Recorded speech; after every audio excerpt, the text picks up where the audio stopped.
आजकल एक बड़ा नई सिस्टम चल रहा, हम उनके बहुत बड़े फैन हैं, हम उनके फैन हैं।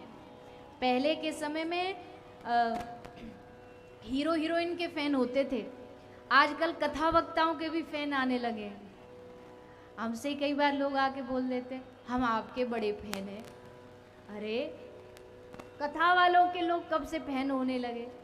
हाँ, आपकी कथा सुनते हैं, और कथा वाला जो कथा सुनाता है ना, वो इसलिए कथा नहीं सुनाता कि तुम उनके फैन हो जाओ।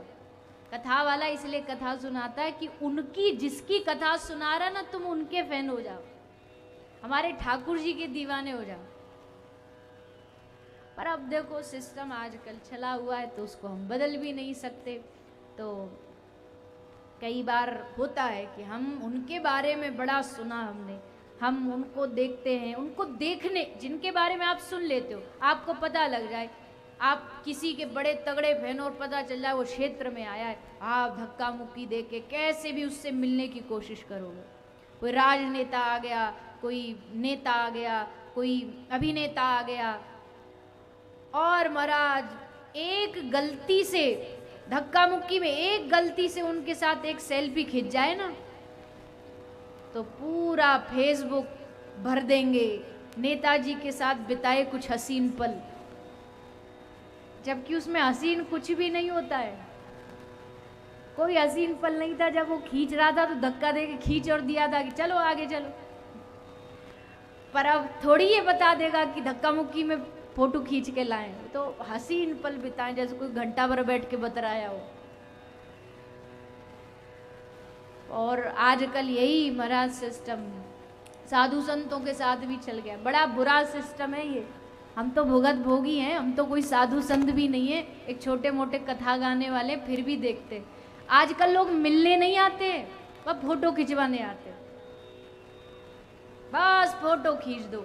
यहाँ तक कि कितने तो ऐसे भी आके राधे राधे तक भी मुंह से नहीं बोलते, फोटो ले ले लो भैया फोटो, और ना कुछ ना और बोलने तो 10 जगह और बुराई करते हुए में बड़े घमंडी है।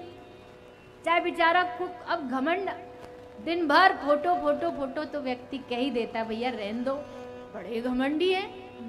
कह भी नहीं सकते कि नहीं भैया फोटो रहन दो। देखो संतों के पास जाने की एक मर्यादा होती है। चलो हम तो छोटे मोटे भगवान का यशगान गाने वाले, हमारे साथ ऐसा व्यवहार कर भी दोगे कोई दिक्कत नहीं है, पर साधु संतों के पास जाओ तो कभी नहीं करना, कभी भी नहीं। संतों के पास जाकर के तो अपने फोन को जेब में धर के ले जाओ, जब तक उनका दर्शन करके घर नहीं आते तब तक उसको निकालो ना, रखा रहे वो जेब में। संतों के पास जा रहे हो, मन में चित्र बनाओ, देखो, उनका दर्शन करो, उनका अनुभव करो।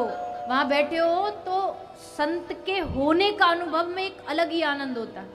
बहुत सारे लोग पूछते हैं ना कैसे पता चलेगा संत कैसे होते। अरे तुम बैठो तो सही 2 मिनट उनके सामने, तुम्हें किसी सर्टिफिकेट की जरूरत नहीं, बस वो संत का, वो अंग्रेजी का एक शब्द है ऑरा, वाइब्रेशन, वातावरण वहां का आपको अपने आप बता देगा कि संत में कोई तो बात है।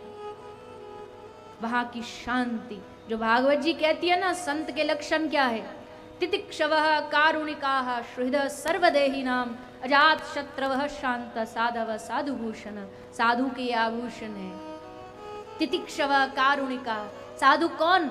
माथे पे चंदन हो, लाल पीला कपड़ा हो, गेरुआ वस्त्र हो, ये तो है ही साधु के बाहरी लक्षण, ये तो होने ही चाहिए, इसको कोई नकार नहीं सकता, ये तो चाहिए ही चाहिए। ये संत की यूनिफॉर्म है, जैसे आर्मी की यूनिफॉर्म होती है, जैसे पुलिस की वर्दी होती है, ये संत की वर्दी है। पर असल संतत्व कब घटित होता है? जब जीवन में तितिक्षव कारुणिका। संत कौन? करुणा से भरा हुआ, हृदय करुणा से ओतप्रोत, किसी का दुख देखा पिघल गया। रामचरितमानस में गोस्वामी जी कहते संत हृदय नवनीत समाना। नवनीत किसको कहते हैं?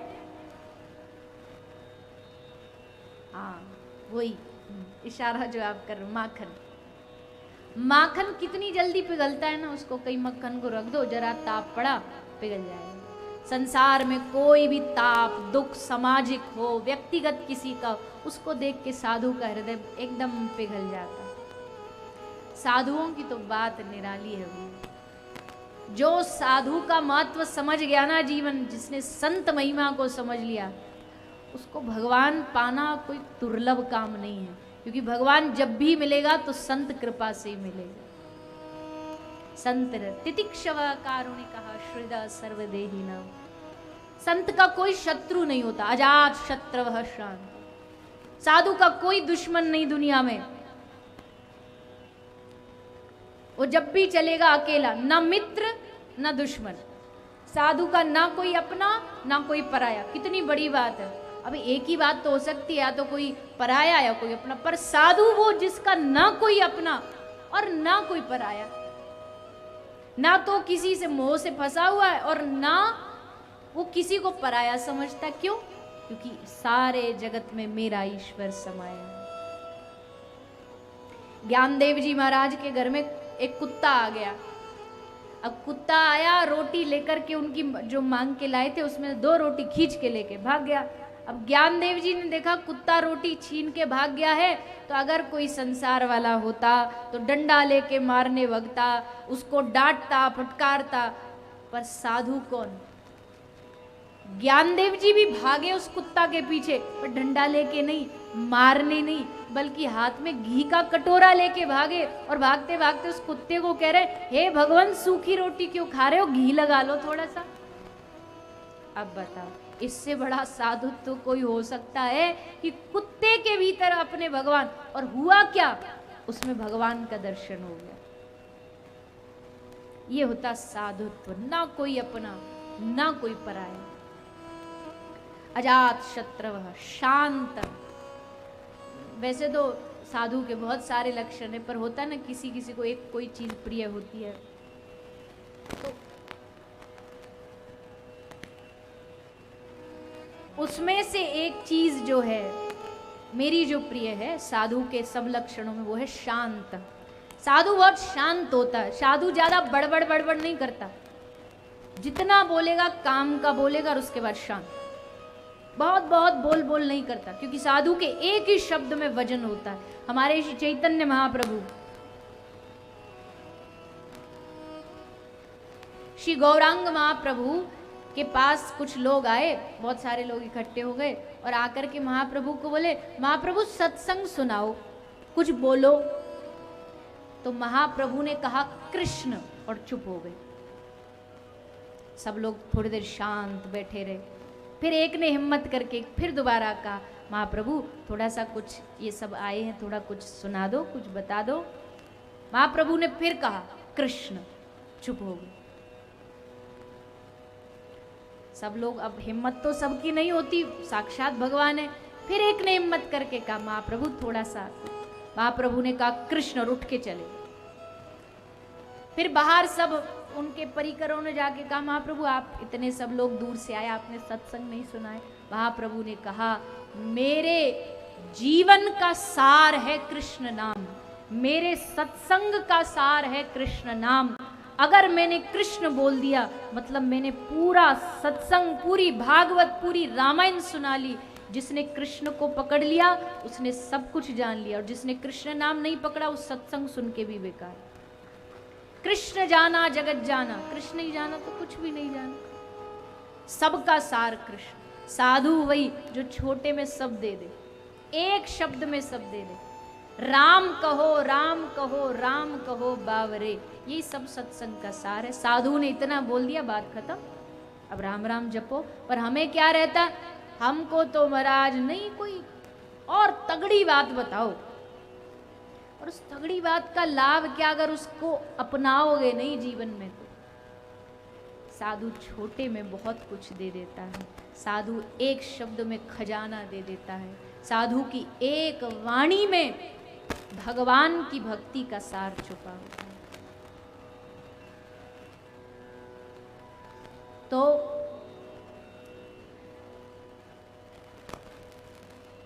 भगवान की महिमा इस श्लोक में बताई है, सच्चिदानंद रूपाय। अब थोड़ी सी इसकी व्याख्या सुन लो। भागवत का पहला श्लोक है, सच्चिदानंद रूपाय। हर आदमी में कुछ ना कुछ गुण होता है, भगवान में 3 गुण हैं और बड़े सुंदर सुंदर गुण हैं। कौन से गुण है? पहला गुण भगवान में है सत्य, दूसरा चिद और तीसरा आनंद। तीनों को मिला के बना सच्चिदानंद। पहला भगवान का गुण है सत्य। सत्य माने जो कभी न मिटने वाला हो, जो कभी न खत्म होने वाला हो, जो था, जो है, जो रहेगा, उसका नाम होता है सत्य।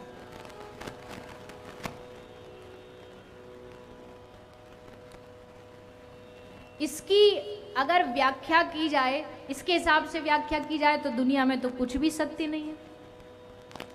एकमात्र भगवान सत्य और उनका नाम सत्य है। दूसरा है चिद माने चैतन्य, भगवान चैतन्य स्वरूप है। और तीसरा है आनंद, भगवान है आनंद स्वरूप।